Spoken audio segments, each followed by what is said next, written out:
السلام عليكم ورحمة الله وبركاته. ازيكم يا حبايب قلبي؟ عاملين ايه؟ يا رب تكونوا بخير وفي احسن صحة وفي احسن حال. كل سنة وحضراتكم طيبين يا رب. اللهم صل وسلم وبارك على سيدنا محمد وعلى اله واصحابه اجمعين. لو اول مرة تشوفي قناتي يا ريت تشتركوا في القناة وتفعلي زر الجرس عشان كل لما انزل فيديو يوصلك اشعار بيه، وتحطي لايك للفيديو ده عشان خاطر يشوفوا اكبر عدد ممكن والفيديو يترفع. وصلي على النبي في الكومنتات. هنعمل مع بعض النهاردة فنجان قهوة. تمام. النهاردة اول روتين ليا بعد ما رجعت شقتي، يعني يعتبر انا كده اول يوم اعيد في شقتي. ده كان يعتبر يا بنات خامس يوم العيد، اللي هو يوم التلات. الكلام ده بقى صحيت الصبح، يعني على الظهر كده صليت الظهر. وقلت بقى ايه، انا هفطر فنجان قهوة و... ونواعم العيد بقى وايه بمزاج كده. طبعا اول مرة اعمل معاكم القهوة الصبح من بعد رمضان. عملت فنجان قهوة باللبن وخدت كده ايه نواعم العيد، قلت ادوق كده واستمتع واعمل جو معاكم وتشاركوا معايا اللحظة دي. كل سنة وحضراتكم طيبين يا رب. نواعم العيد يا بنات طعمها تحفة تحفة تحفة. لو ما شفتيش الفيديوهات بتاعت نواعم العيد اللي انا عاملاها هتلاقيها كلها على القناة، هتفيدك وهتستفادي منها. وامشي بنفس الخطوات اللي انا عملتها، صدقيني هيظبط معاك ان شاء الله. شايفين يا بنات الكحك من جوه مفرغ والكحكاية دايبة، مش مستحملة ان انا اصلا اقطمها، وطعمه جميل. انا لما كنت بعيد عند ماما الحاجة حماتي، كانوا هم عاملين في الفرن، معرفتش اكله، يعني ما عجبنيش خالص. وحتى البيتي فور والله معمول في الفرن مش نفس الطعم اللي انا عاملاه او اللي انت بتعمليه في البيت، وخصوصا لما يظبط معاكي. طبعا خدت الفنجان بتاعي وما تبقى من نواعم العيد اللي انا حطيتها في الطبق، وقلت ايه اطلع اكمل فنجان القهوة معاكم في البلكونة. البلكونة يا بنات انا جيت الشقة ربع يوم العيد، كان على العصر كده. طبعا كان في عواصف، فجيت على طول جري على البلكونة اشوف ايه اللي جرالها. دخلت لقيت البلكونة كلها رملة صفرة، وتحت عقب الباب كده برضو. رحت مشغلة المكنسة على طول. كنت عايزة اصور معاكم بس ما يعني صراحة ما استحملتش، رحت سحبة المكنسة الكهربائية على طول، ورحت ايه منضفة البلكونة ومسحة السور ومسحة الحبال علشان خاطر تبقى ايه، ما لو حد طلع البلكونة ما يدخلش يعني يشيل في رجليه او كده في رملة ويدخل بيها على السجادة. فعشان احافظ على الشقة ما تتبهدلش، هي الشقة من جوه ما كانش فيها حاجة الحمد لله، كنت مقفلاها كويس. رحت بقى ايه مشفطاها بالمكنسة كده ومظبطاها، وحاطه بقى الترابيزة فرشاها وعامله لها المفرش وايه. وقلت بقى ايه تاني يوم هعملي فنجان قهوة معاكم وهطلع اقعد فيها، وقد كان وفعلا وحصل. المهم بقى ايه الكلام ده بقى، بعد ما شربت القهوة وكده قلت ادخل بقى اعمل الشيالة دي اجمعها. الشيالة دي كانت موجودة عندي في النيش هناك في الشقة اللي في بيت العيلة، وايه وما كنتش جايباها معايا عشان مني في شقة ايجار وكده. فالحاجات دي بصراحة خايفة عليها، يعني انا ما جيتش ناحية النيش خالص، انا النيش بتاعي كله هناك. بس قلت بقى ايه هتشجع كده واجيب شوية حاجات انا محتاجاها علشان خاطر برضو ايه، يعني بصراحة هتنفعني في التصوير وكده. المهم جبت دي.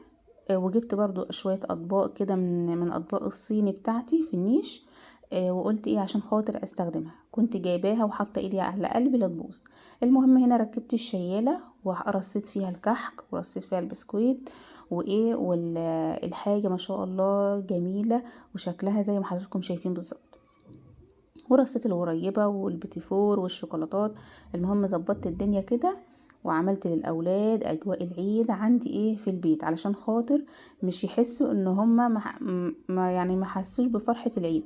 طبعا لما كنا في العيد في بيت العيلة وكده، طبعا الولاد ملمومة على بعضها وهيصة وبتاع، وطبعا انا الشقة هناك مش مجهزة للكلام ده، فما عرفتش اعمل اي حاجة هناك غير ان انا برضو يعني نفخنا شوية بلالين كده وحطيناهم ايه في الشقة وكده، والولاد لعبوا بيها حتى والله، يعني كانت لسه البلالين موجودة وسبناها في الشقة وقفلنا عليها.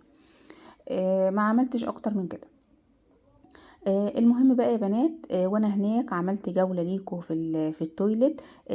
اصغر تويلت في العالم، لو عايزين تشوفوه ادخلوا على القناة هتلاقوه، هو الفيديو اللي كان قبل ده على طول. وبرضو صورت النيش بتاعي، يعني فيديو صغير كده. لو حابين تشوفوا النيش وانا رصاه ازاي وفيه ايه، اكتبولي في الكومنتات وانا ايه هنزل لكم المقطع ده، او ما تبقى من نيش. لان انا والله يا بنات انا كنت رصه النيش وجايبه فيه حاجات كتير جدا. وما فيش معداش عليا سنتين، وهوب كده لقيته. يعني انا عندي النيش 4 ضرف، كل ضرفتين بيقفلوا على بعض كده. وانا قاعده والله في اوضه الاطفال في وش النيش على طول، لقيت الضرفتين دول اتفتحوا مره واحده، والارفف بتاعه النيش طخ طخ طخ كلها ورا بعضها. وكانت الناحيه التقيله اللي فيها الصيني والبايركس والحاجات دي. فانا بقى ايه رميت اللي رميته ورصيت في النيش ما تبقى من الحاجات دي. وبرضو اللي كان في الضرفتين التانيين الحمد لله كانوا سلام، وزعتهم في النيش. فلو عايزين تشوفوا جولة في النيش اكتبوا لي في الكومنتات وانا انزل لكم المقطع ده باذن الله. المهم هنا بقى رصيت الشيالة، وعندي البوكس ده كده فيه 3 خانات، فايه قلت ارص برضو فيه الشوكولاتات وكده. وليها غطا برضو العلبة دي، بغطيها يعني عشان خاطر ايه الولاد ما تمدش ايديها كده ولا كده. احنا ماشيين بنظام، وبنوزع عليهم لما بيعوزوا مرة او 2 في ايه، في اليوم. عشان ما تبقاش كتير عليهم سكريات وكده، وعشان برضو نحافظ على الحاجة وتقعد كذا يوم يعني. وعشان خاطر انا كده لحد الان لسه بابا وماما واخواتي مش جولي لانهم برضو مسافرين. ولما يجوا ان شاء الله ممكن اصور لكم مقاطع بسيطة كده وهم عندي. هنا بقى نفخنا شوية بلالين برضو كانوا معانا، وقلنا ايه نفرح بهم الولاد. وعلشان خاطر لما ولاد اخواتي وكده ويجوا يبقوا ايه يشوفوا البلالين ويلعبوا بيها مع ملوكة هم صغيرين. ويعني ونحس بأجواء العيد. أي نعم هو خامس يوم العيد، العيد خلاص خلص، بس أنا مش محسسة ولادي بكده. وقلت لأ، احنا هنعيش أجواء العيد عادي مش مشكلة. أصل العيد أجواء احنا بنعملها، فبقى خامس يوم تالت يوم رابع يوم مش مشكلة. آه، رموسة بقى وملوك عمالين يلعبوا وطيروهم قدامي كده، وانا ايه بصور لكم وبشارككم ايه الاجواء بتاعت الولاد، مبسوطين بهم جدا والله. انا برضو عملت لهم بلالين في الشقه هناك، علشان خاطر ايه البالونات سبحان الله بتفرح الاطفال وبتفرحنا احنا الكبار كمان، شكلها بيبقى مفرح. لو وصلت معايا لحد هنا يا ريت ما تنسينيش باللايك والاشتراك في القناه، دعم لاختك. ويا ريت تكتبي لي ايه تصلي على النبي في الكومنتات، او تكتبي لي تعليق حلو. شايفين يا بنات الاجواء، اللهم بارك ما شاء الله، ربنا يديمها علينا نعمه وعليكم يا رب. ربنا يديم الفرحة علينا دايما احنا وانتوا يا رب، ويجعل ايامنا كلها خير وهنا وسعادة. فرحي نفسك بأقل الامكانيات وفرحي اولادك. ومش شرط خالص تجيبي حاجات كتير ولا تجيبي كميات كبيرة ولا تجيبي حاجات غالية، لا، انتي قادرة تفرحي نفسك وبيتك واولادك وزوجك بأقل الامكانيات. الست عليها عامل كبير، طول ما هي راضية بأقل حاجة. لو مش عشان اقولك ارضي باقل حاجه عشان خاطر انت تستاهلي اقل حاجه، لا، انت تستاهلي كل حاجه، بس كل واحده بتمشي على قد امكانياتها. انا امكانياتي الحمد لله مرتاحه، هاتي كل اللي نفسك فيه. امكانياتك بسيطه، عيشي على قد الامكانيات لحد ما ربنا يفرجها عليكي باذن الله. فما تصعبيش الامور على نفسك، لان هي الست برضه عمود البيت واساس البيت، نفسيتها حلوه البيت كله بيبقى نفسيته حلوه. المهم بقى ايه ندخل على الغدا بتاع اليوم اللي انا رجعت فيه. احنا رجعنا ربع يوم العيد العصر يوم الاثنين، طبعا يعني سفر وبتاع، فكان يعني الواحد مرهق. المهم ايه قلت خلاص، على ما فضيت الشنط دورت كده في الفريزر، لقيت طبق كبدة موجود في الفريزر. هو طلع اي نعم مش كتير، بس الحمد لله فضل ونعمة اهو ايه يأدي الغرض. المهم وبرده كان في شوية خضار في التلاجة كانوا موجودين، فقلت ما ايه افكر كده واخطط وادبر واعمل غدا حلو. طلعت بقى الكبده، وعلى ما فضيت الشنط والحاجات اللي عايز تتحط في الغساله حطيتها، وزي ما قلت لكم كنست البلكونه وظبطت الدنيا. كانت الكبده عندي فكت، رحت جايه مقطعاها شرايح كده، صغرتها علشان خاطر ترمي معايا عدد، علشان خاطر كل واحد ياخد ايه 3 4 قطع والدنيا تمشي. ورحت طبعا عامله طبقين كبار بطاطس، يعني عامله كميه بطاطس حلوه محمره. ورحت ايه محمرة كيس مكرونة. انا كنت ناوية اعمل الكبدة، لو كنت لقيتها كتير كنت هعملها سندوتشات كبدة كده وخلاص. بس لما لقيت جيت اقطع الكبدة واطلعها من الطبق، لقيت تقريبا الطبق ده انا كنت واخدة منه قبل كده وانا ناسية. فلما لقيتها مش هتكفي، رحت محمرة كيس مكرونة كده. ما كانش عندي طماطم تعمل مكرونه حمراء، وانا اصلا الولاد عندي بيحبوها متحمره كده. فقلت ايه خلاص هعمل الكيس الصغير ده، هو 350 جرام. المهم حمرتها وحطيت عليها مكعب مرقه كده عشان يديها طعم، وبهرتها بشويه فلفل وملحتها يعني نص معلقه فلفل، نص معلقه كمون، والملح المناسب يعني للكميه دي حوالي معلقه. طبعا ما نسيش ان انا المرقه في مكعب المرقه فيها ملح. ورحت جايه حاطه لها الميه بتاعتها علشان خاطر تسويها. واول ما وغطيت عليها، اول ما غليت رحت جايه ايه مهديه النار عليها تستوي بقى ايه مع نفسها، على ما البطاطس تتحمر جنبها بعمل. وطبعا انا كنت متبله الكبده زي ما وريتكم دلوقتي. حطيت معلقه كزبره، ومعلقه فلفل اسود ومعلقه كمون، وحطيت معلقه ملح وعصرت ليمون وحطيت معلقه خل. المهم ظبطتها ورحت ايه نازله بالحاجات دي كلها على الكبده. طبعا سبت دي اول حاجه عملتها خالص زي ما شفت في التصوير في الفيديو معاكم. بقيه الحاجات بقى عملتها وهي كل ده هي في التتبيله. والنار بقى قصدي والبطاطس على النار بتتحمر والمكرونه بتستوي. عملت طبعا ايه دورت في التلاجة كده، لقيت ايه طماطميتين ولقيت خيار ولقيت فلفل، الحمد لله ربنا يديمها نعمه يا رب. قلت اعمل طبق سلطه زي بتوع المحلات الكبده كده. والله وبعت عشان خاطر اجيب عيش من الفرن عشان افتحه واعمله سندوتشات كبده، وكل واحد ياخد له سندوتش. وبعد كده بقى ايه نكمل اكلنا بالمكرونه والبطاطس والسلطه. بس للاسف برضو الفرن لسه ما فتحش، يعني لما جيت الفرن لسه ما فتحش. حتى النهارده انا بصور لكم النهارده خامس يوم العيد.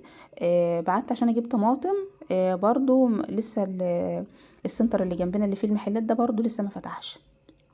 المهم كان عندي عيش بلدي انا جايباه زوجي جايبه من الفرن اللي هو على البطاقه ده.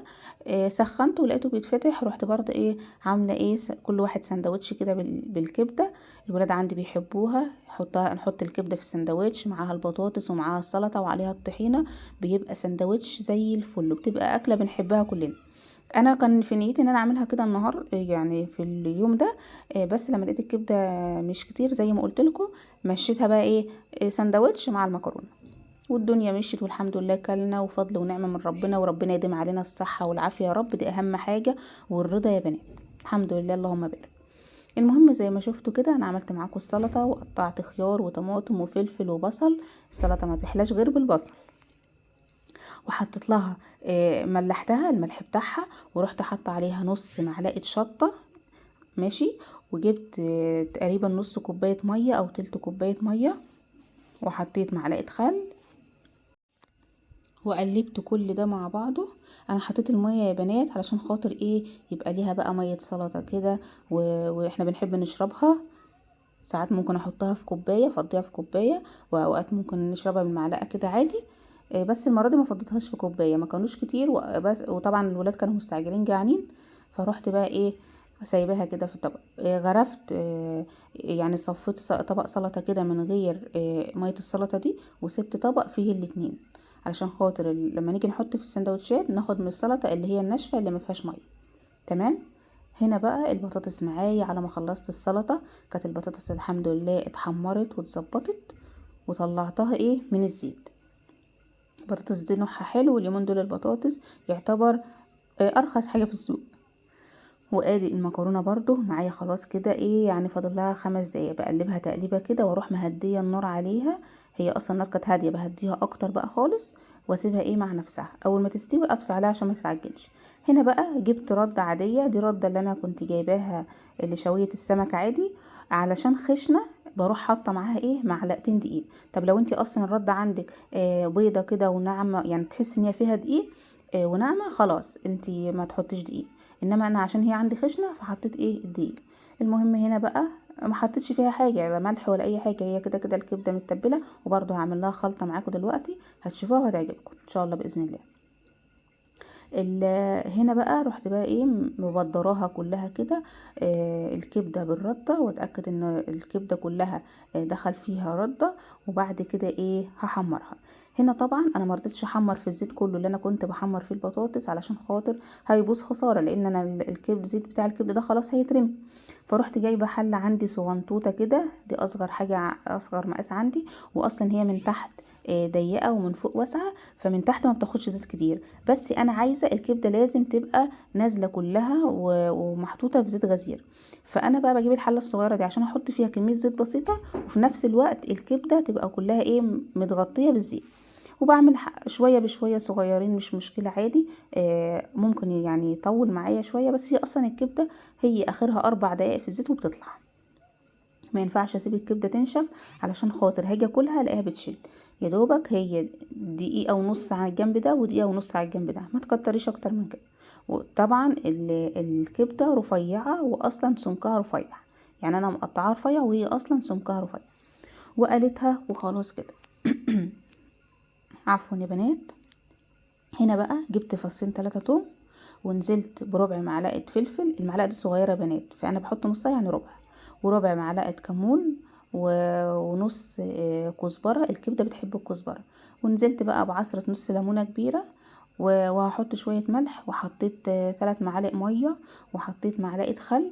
ودي كده تشريبه انا بشربها، بشرب يعني بحطها للكبده، بشرب بيها الكبده. المفروض الكبده اول ما تطلع انزلها في التشريبه دي. يعني انت ممكن تكتري الكميه شويه وتحطيها في طبق غويط، الدور اللي تطلعيه تحطيه في قلب التشريبه دي. انا لما بكون عندي كميه كبيره وخصوصا لو انا ما كنتش متبله الكبده، بعمل كده بطلعها، واكون مكتره التشريبه دي، انزلها في التشريبه دقيقه واطلعها، وهكذا كل دور يطلع احطها فيها دقيقه واطلعها. بس انا عشان متبلاها قبل ما احطها اصلا وهي نيه، فايه محتاجتش ان انا اعمل الحركه دي. المهم هنا حطيتها بقى وكده، ايه الكبده عندي تمام. ندخل بقى على الطحينه. انا جبت معلقتين كبار طحينه، كان اخر معلقتين عندي في البرطمان. فالمهم ايه حسيت ان هما مش هيكفوا، المهم حطيت، هقول لكم انا هعمل ايه دلوقتي. حطيت المعلقتين وحطيت الملح وفلفل وكمون. وممكن لو بتحبي توم تحطي ايه يعني ايه، تهرسي على فص توم واحد. ونزلت عليها بشوية مية مغلية. تمام. واحاول كده ايه افكها بالراحة الاول لانها كانت في التلاجة. تمام. بحاول بقى افكها لحد ما ايه قوامها يبدأ يفك معايا شوية. محتاجة مية، اول ما تفك ارجع تاني احط مية، لان انا بحط مية سخنة وهي تقيلة، يعني زي ما حضراتكم شايفين كده هي ايه تقيلة. هجيب بعد كده، هي بقت في القوام ده، هجيب بعد كده معلقة دقيق او معلقة ونص. يعني انا حطيت معلقتين كبار طحينة، كبار كانوا هرمية، لان الطحينة كانت ماسكة معايا وكانت في التلاجة وكانت ماسكة، فالمعلقة كانت مليانة، معلقتين كبار مليانين. حطيت عليهم، فكتهم طبعا شويه زي ما شفتهم الاول، وبعدين حطيت عليهم معلقه ونص دقيق. الدقيق بيعمل ايه بقى، بيديها طعم حلو زي طعم المحلات، وبيخلي الطحينه لونها فاتح. بعد ما اقلب الدقيق بقى في الطحينه الاول ويندمج كده، ما ينفعش انزل عليه بالميه قبل ما ادمجه الاول مع الطحينه عشان هيكلكع. ارجع تاني انزل بقى ايه بالميه السخنه كده، واحاول افكها لحد ما بالقوام اللي انا محتاجاه. شايفين يا بنات قوامها جميل، ولعلمك هي سخنه، يعني لما بتبرد تقلت كمان واحنا بناكل اكتر من كده. وهنا السفره معايا كانت جاهزه، والحمد لله، اللهم بارك، الف حمد وشكر ليك يا رب، نعمه وفضل من ربنا. وكلنا وانبسطنا، ويعني ايه الحمد لله، كل واحد اخد له كام قطعه كده، عملها في سندوتش زي ما انا عملت، والحمد لله كفتنا ايه وعدت اليوم يا بنات، وايه واليوم عدى الحمد لله على خير. يعني كل واحد عمل لي سندوتش زي ده وقطعتين كمان كلهم مع المكرونه. هنا حطيت بقى زي ما انتوا شايفين كده والطحينه، ويا سلام وبألف هنا. لو وصلت معايا لحد هنا شكرا جدا على مشاهده الفيديو، ويا ريت ما تنسينيش باللايك والاشتراك في القناه، ومع الف مليون سلامه.